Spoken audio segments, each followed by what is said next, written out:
지금은 어떤 시대를 살고 있습니까? 모두가 흔들리는 시대입니다. 건강이 흔들리고요, 경제가 흔들리고 가정이 위태위태합니다. 특별히 우리는 이 지진 가운데, 튀르키예, 시리아 이 지진 가운데 수만 명의 사람들이 목숨을 잃는 것을 보면서 참 충격을 받고요, 안타까워하고 있습니다.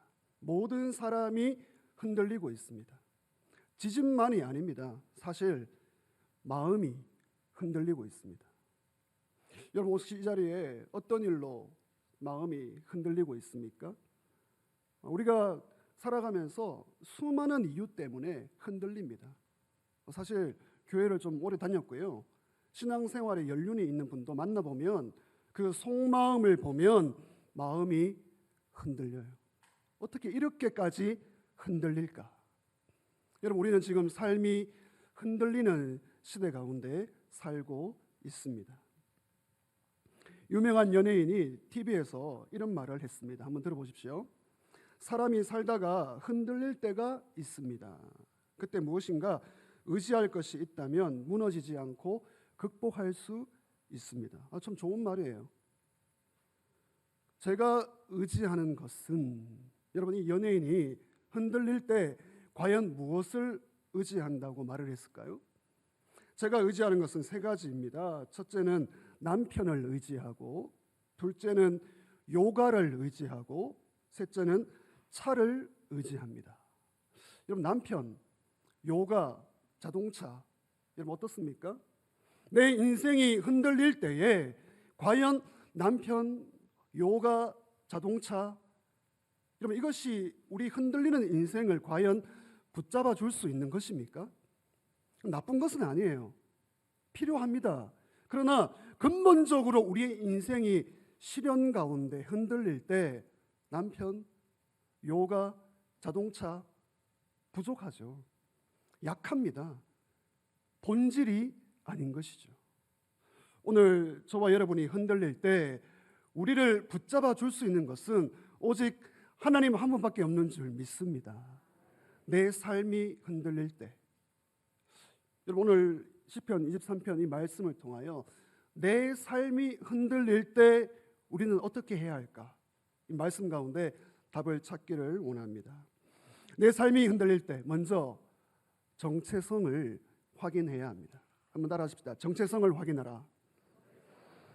정체성을 확인하라.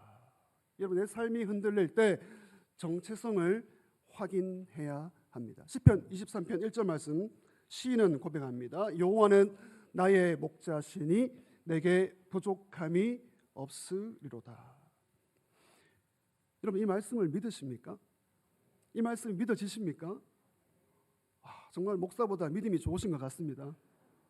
내 삶이 흔들릴 때 하나님이 나의 목자입니다. 잘 믿어지지 않더라고요. 부족함이 없습니다. 의심이 들 때가 있습니다. 여러분, 삶이 한번 흔들려 보세요.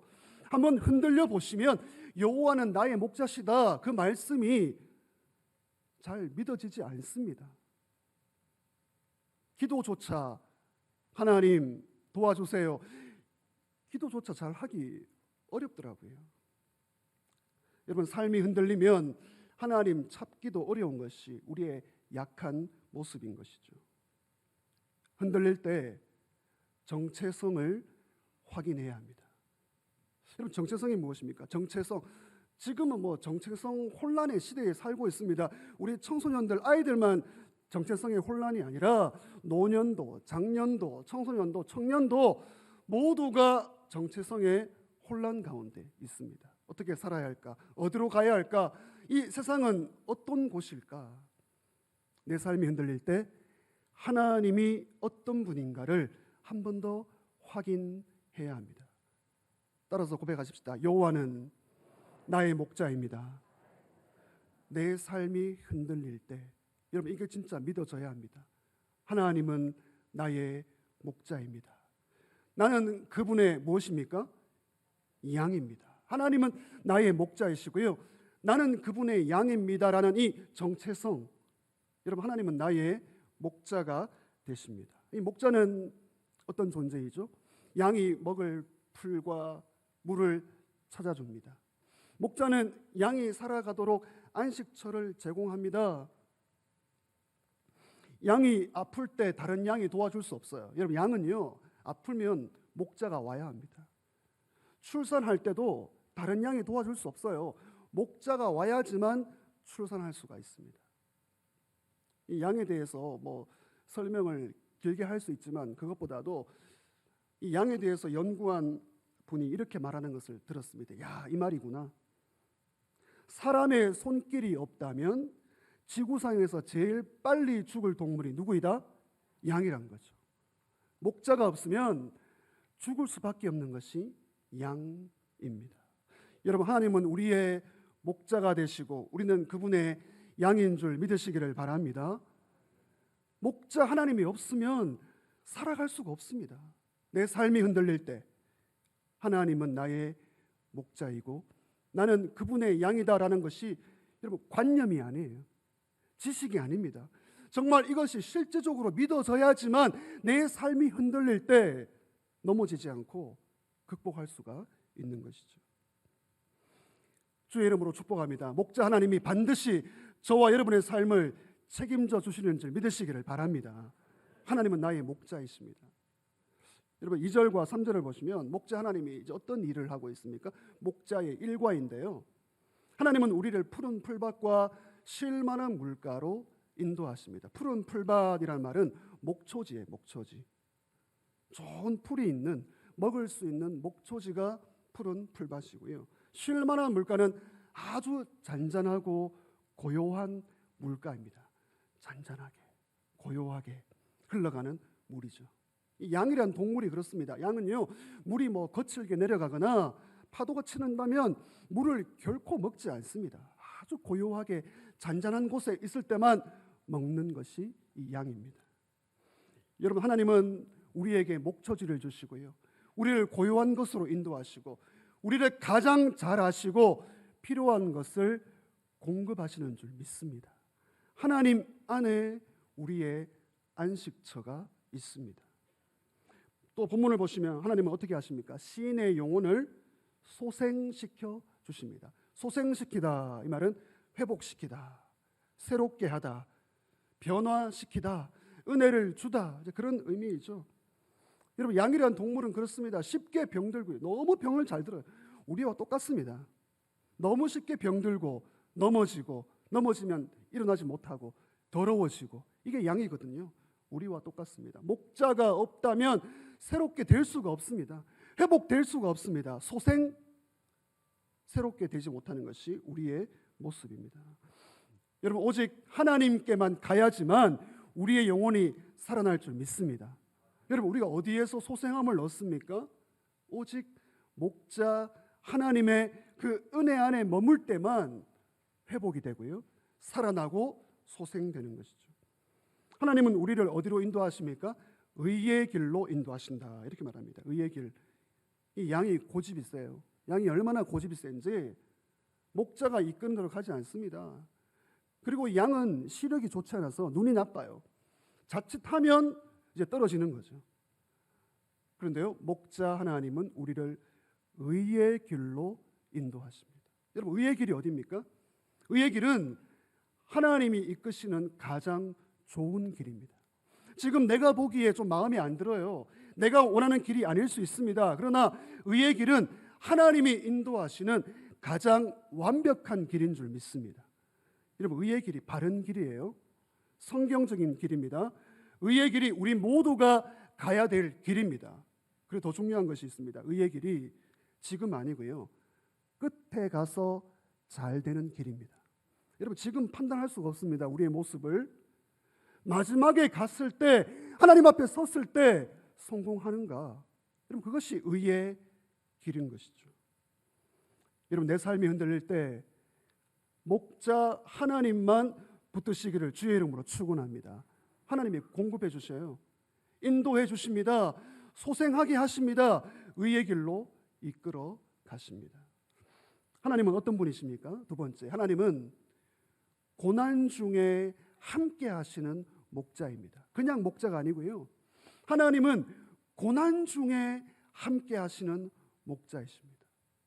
그냥 일상적으로 목초지로 인도하고 물을 먹이고 출산을 도와주고 우리 필요한 것을 공급하는 목자, 너무 귀한 목자이죠. 그러나 그것을 넘어서서 고난 중에 함께하는 목자이십니다. 여러분 보십시오. 세상은 문제로 가득 차 있습니다. 여러분 우리가 예수를 믿어도요, 문제가 피해가지 않습니다.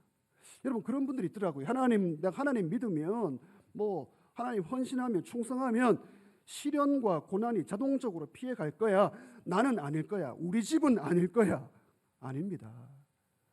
여러분 우리는 이 땅에 살고 있기 때문에 시련과 고난이 자동적으로 면제가 되지 않습니다.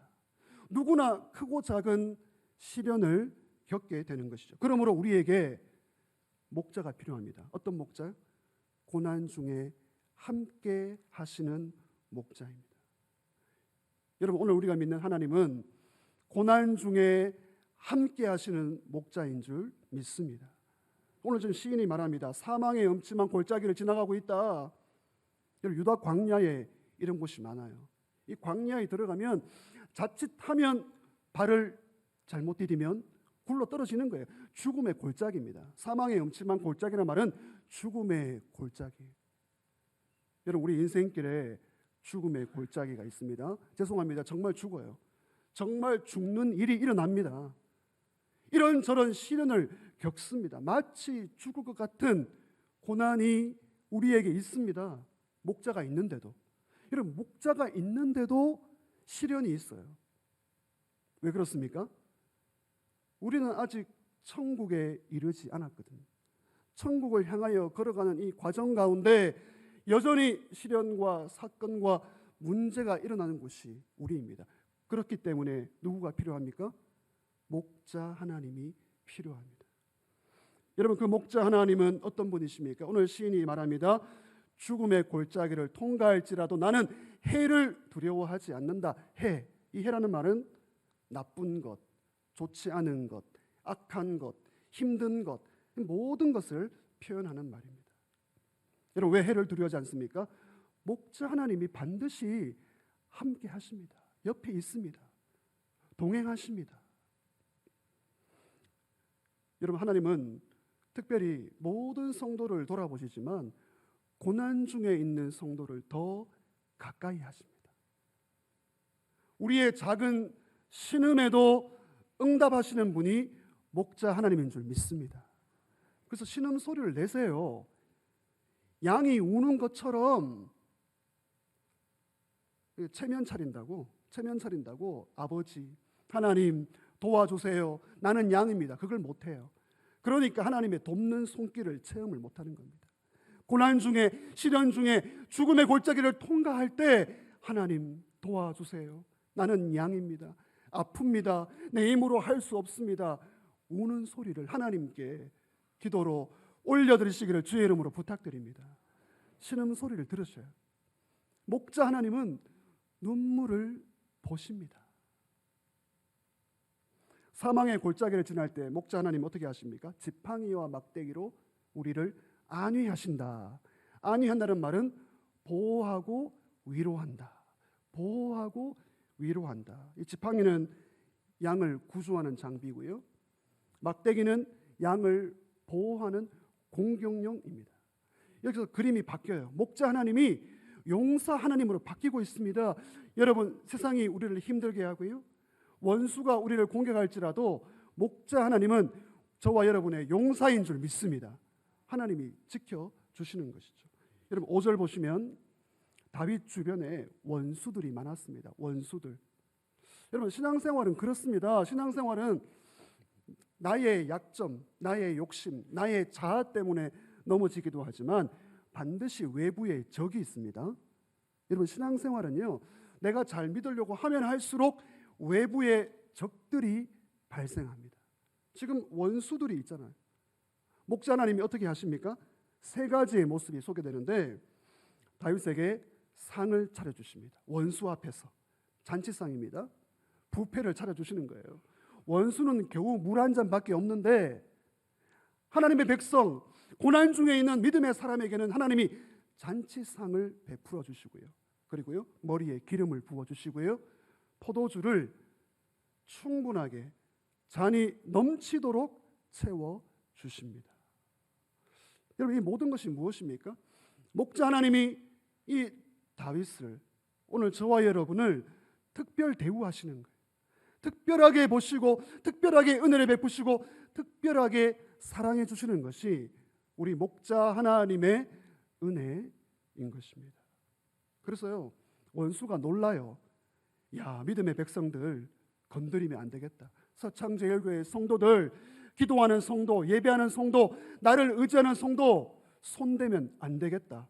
왜요? 하나님께서 상을 베풀어 주시고 기름을 발라 주시고 포도주를 잔이 넘치도록 채워 주십니다. 여러분, 이런 하나님의 존귀한 은혜가 저와 여러분 가운데 있기를 주의 이름으로 축원합니다. 하나님께서 역전을 주셔요.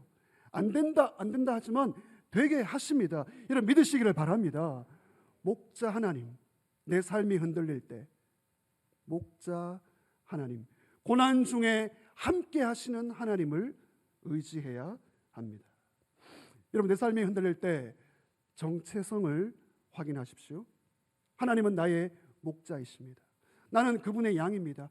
자녀입니다. 지금도 사랑받고 있는 자녀입니다. 하나님은 고난 중에 함께 하시는 목자입니다.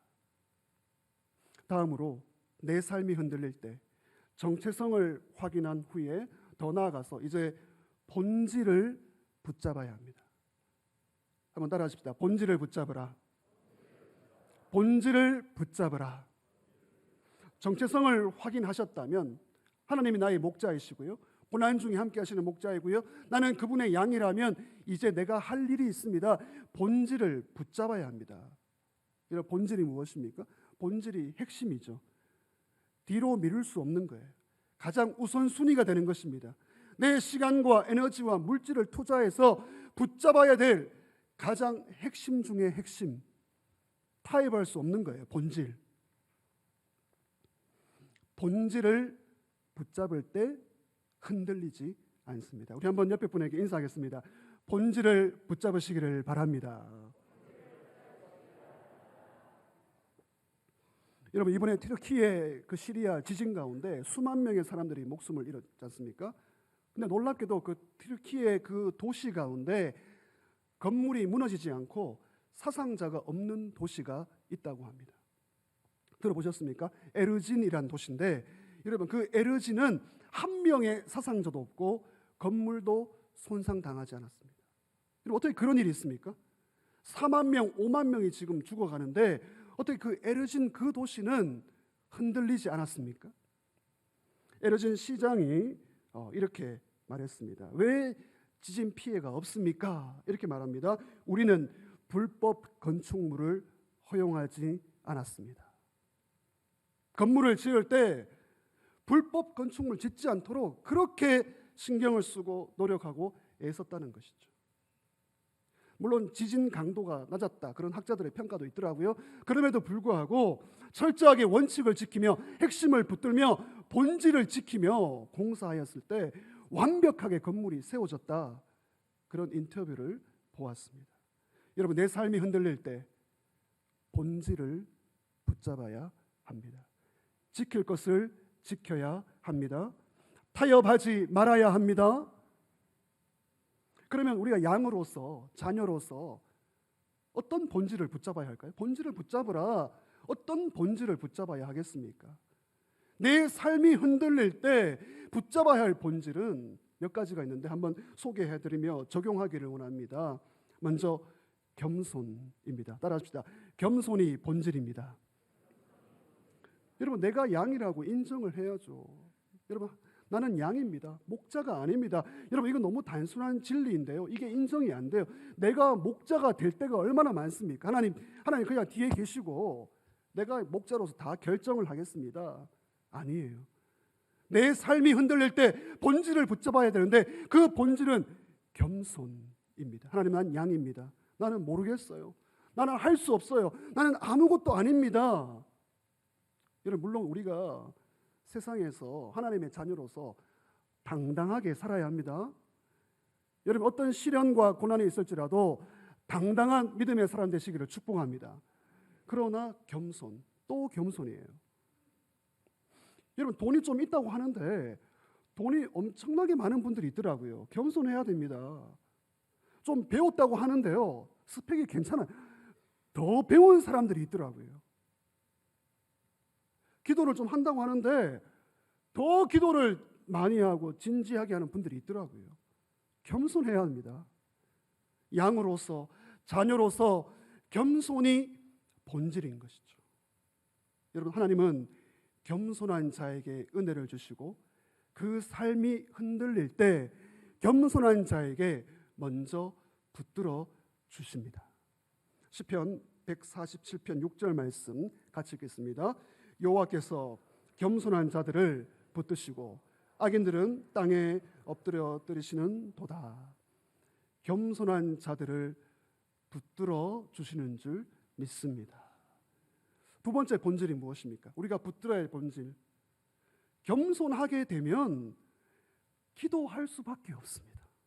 여러분 겸손은 기도로 연결됩니다.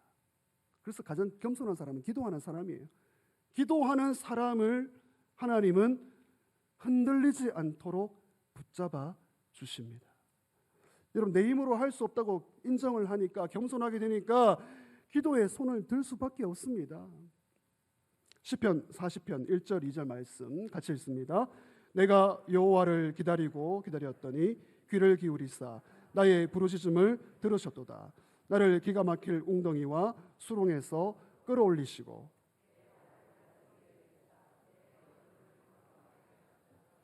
여러분 하나님이 우리를 끌어올려 주시고 흔들릴 때 견고하게 하실 줄 믿습니다. 여러분 이 말씀을 암송하시면서 기도해 보시기 바랍니다. 견고하게 하신다, 끌어올려 주신다. 기도의 본질을 붙잡는 사람입니다. 기도가 중요하다, 기도해야 되겠다, 아유 나 정도 기도해야지라는 관념이 아니라 기도의 자리에서 실제적으로 기도하는 사람, 기도의 본질을 붙잡는 사람을 하나님이 흔들리지 않도록 함께 하시는 줄 믿습니다. 6절 말씀 보시겠습니다. 6절을 보시면 다윗이 이렇게 고백합니다. 여러분 어떤 본질이 보이십니까? 겸손, 기도. 6절 말씀 다 같이 읽습니다. 내 평생의 선하심과 인자하심이 반드시 나를 따르리니 내가 여호와의 집에 영원히 살리로다. 아멘. 여러분 다윗은 푸른 풀밭과 실만한 물가를 지났습니다. 사망의 골짜기를 통과합니다. 마지막으로 따라하시죠. 여호와의 집. 여호와의 집. 여러분 세 번째 우리가 붙들어야 될 본질이 무엇입니까? 겸손, 기도, 바로 여호와의 집. 여호와의 집에 살고 싶다, 이 말은 여호와의 집이라는 장소이죠. 성소입니다. 성소. 근데 물론 장소이지만 특정한 장소만을 말하지 않습니다. 여호와의 집에 살고 싶다라는 말은 하나님 만나고 싶고 하나님 교제하고 싶고 하나님과 함께 은혜를 나누기를 원합니다 라는 예배입니다. 여러분 따라합시다. 예배가 본질이다. 예배가 본질이다. 여러분 내 삶이 흔들릴 때 예배를 우선순위에 두시기를 주의 이름으로 축원합니다. 근데 예배를 뒤로 보내더라고요. 예배를 뒤로 보내고요, 예배를 소홀히 하면서요, 예배가 아무것도 아니다. 왜? 지금 내 수입이 증가하고 있거든요. 사업이 확장되고 있거든요. 자녀가 원하는 대로 되고 있거든요. 흔들리게 됩니다. 예배가 우리가 붙들어야 될 본질인 거죠. 내 삶이 흔들릴 때 예배를 타협할 수가 없습니다. 여러분 오늘 시인이 이렇게 말합니다. 여호와의 집에 살고 싶다. 여호와의 집을 향한다. 여호와의 집에서 하나님의 은혜를 누리기를 원한다. 여러분 여호와의 집에 그 예배 가운데 어떤 은혜가 있습니까? 보십시오. 여호와의 선하심과 인자하심. 여러분 우리 하나님은 선하시고 인자하신 분인 줄 믿습니다. 오늘 예배 가운데 우리가 이 하나님의 선하심과 인자하심을 맛보고 세상으로 나아가시기를 원합니다. 예배가 본질입니다.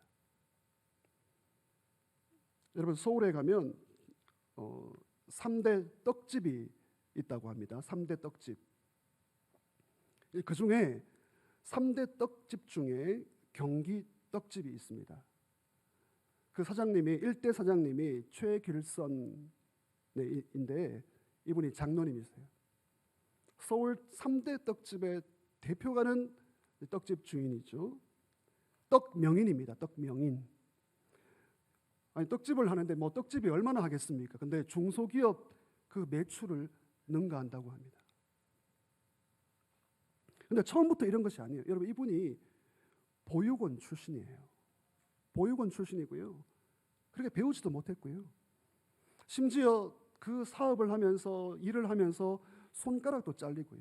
이런저런 시련과 고난 가운데 매 순간 흔들리는 인생 가운데 살아오신 분입니다.